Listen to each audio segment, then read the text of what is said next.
Hi ಸ್ನೇಹಿತರೆ, ನಮಸ್ತೆ. ಈ ಮುಂಚೆ ಒಂದು 2 ನಿಮಿಷ ಮುಂಚೆ ಒಂದು ವೀಡಿಯೋ ಮಾಡಿ ಹಾಕಿದ್ದೆ. 1 ಗಂಟೆ ಹಿಂದೆ ಒಂದು ವೀಡಿಯೋ ಮಾಡಿ ಹಾಕಿದ್ದೆ. ಈ ಪೈಪ್ಲೈನು ಅಂಟೆ ಹಾಕಿ ರೆಡಿ ಮಾಡಿ ಚೆಕ್ ಮಾಡ್ಬೇಕು ಅಂತ ನೀರು ಬಿಟ್ಟಿದ್ದೀನಿ. ನೀರು ಬಿಟ್ಟಿದ್ದಾದಮೇಲೆ ಚೆಕ್ ಮಾಡೋಕ್ಕೆ ಬಂದೆ. ಇಲ್ಲಿ ಲೀಕೇಜ್ ಆಗ್ತಿತ್ತು. ತಿರ್ಗಾ ಲೀಕೇಜ್ ಅದನ್ನು ತೆಗೆದು ತಿರ್ಗಾ ಬಂದು ಅದನ್ನು ತಿರ್ಗಾ ಅಂಟೆ ಹಾಕಿ ಇವಾಗ ರೆಡಿ ಮಾಡಿ ಬಿಟ್ಟಿದ್ದೀನಿ.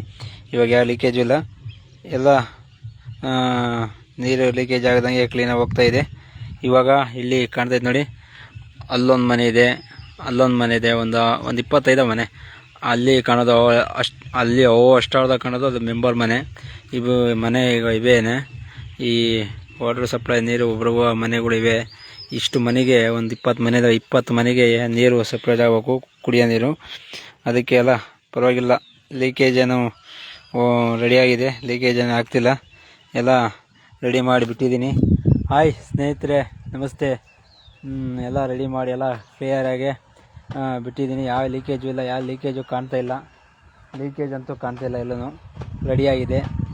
ನಮ್ಮ ಈಗ ಹೇಳಿದ್ದೆ ತಿರುಗಿ ಬಾ ಅಂತ. ನಮ್ಮ ಜಲ್ದೇಶ್ ಬರ್ತಾ ಇದ್ದಾನೆ, ಗೇಟೆಲ್ಲ ತಿರುಗಿ ಬರ್ತಾ ಇದ್ದಾನೆ. ನೋಡೋಣ ಅಂತಲೇ ಚೆಕ್ ಮಾಡೋಣ ಅಂತ ನಿಂತಿದ್ದೆ. ಎಲ್ಲ ರೆಡಿಯಾಗಿದೆ, ಒಟ್ಟು ಯಾವುದೂ ಲೀಕೇಜ್ ಇಲ್ಲ. ಒಟ್ಟು ಲೀಕೇಜ್ ಇಲ್ದಂಗೆ ರೆಡಿಯಾಗಿ ಶಿಸ್ತಾಗೆ ನೀರು ಹೋಗ್ತವೆ. ಮನೆ ಎಲ್ಲ ಮನೆಗೂ ಹೋಗ್ತಾ ಇದ್ದಾವೆ. ಇಲ್ಲಿ ಕುಡಿಯೋಕ್ಕೆ ನೀರು ತಾಪತ್ರ. ಇಲ್ಲಿ ಕರೆಂಟ್ ಹೋತಂದರೆ ನೀರೇ ಇಲ್ಲ ಈ ಬಾಕಿ. ಅದಕ್ಕೆ ಪಂಚಾಯತಿಯಿಂದ ಮನೆ ಗಂಗೆನೇ ಪೈಪ್ಲೈನ್ ಮಾಡಿ ಎಲ್ಲ ರೆಡಿ ಮಾಡಿ ಕುಡಿಯೋಕ್ಕೆ ನೀರು ಬಿಟ್ಟಿದ್ದೀನಿ. ಎಲ್ಲ ಶಿಸ್ತಾಗಿ ಹೋಗ್ತಾ ಇದ್ದಾವೆ. ಜನಗಳು ಎಲ್ಲ ಇಷ್ಟಪಟ್ಟು ರೆಡಿ ಮಾಡಿದ್ದಾನೆ ಅಂತ ಹೇಳಿ ಒಂದು ಮಾತಾಡ್ತಿದ್ದಾರೆ ಎಲ್ಲರೂ. ಹಾಯ್ ಸ್ನೇಹಿತರೆ, ನಮಸ್ತೆ.